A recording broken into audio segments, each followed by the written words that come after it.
মেসেঞ্জারে নতুন একটা ফিচার অ্যাড করছে। আপনি যদি কাউকে ছবি বা ভিডিও সেন্ড করেন, সে একবার দেখতে পাবে বা স্ক্রিনশট বা স্ক্রিন রেকর্ডিং করতে পারবে না। আজকের দেখাবো। চ্যানেলে নতুন হয়ে থাকলে প্লিজ সাবস্ক্রাইব করবেন এবং বেল বাটন বাজাবেন, আর ফেসবুক হলে ফলো এবং শেয়ার করবেন প্লিজ।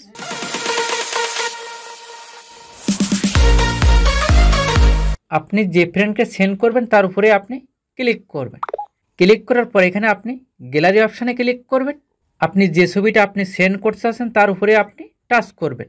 টাচ করার পর এখানে আপনি সেন্ডে ক্লিক করবেন না, আপনি করবেন এডিটে ক্লিক। এডিটে ক্লিক করার পরে সেম এই ইন্টারফেসটা শো হবে।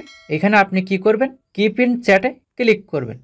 কিপ ইন চ্যাটে ক্লিক করার পরে ভিউ ওয়ান্স লেখা আসবে। আপনি তারপর কি করবেন, এখানে সেন্ডে ক্লিক করবেন। সেন্ডে ক্লিক করলে এই ছবিটা সে একবার দেখতে পাবে বা স্ক্রিনশট বা স্ক্রিন রেকর্ডিং করতে পারবে না। সেম প্রসেসে আপনি ভিডিও সেন্ড করবেন, সে একবারের বেশি দেখতে পাবে না বা স্ক্রিন রেকর্ডিং বা স্ক্রিনশট দিতে পারবে না।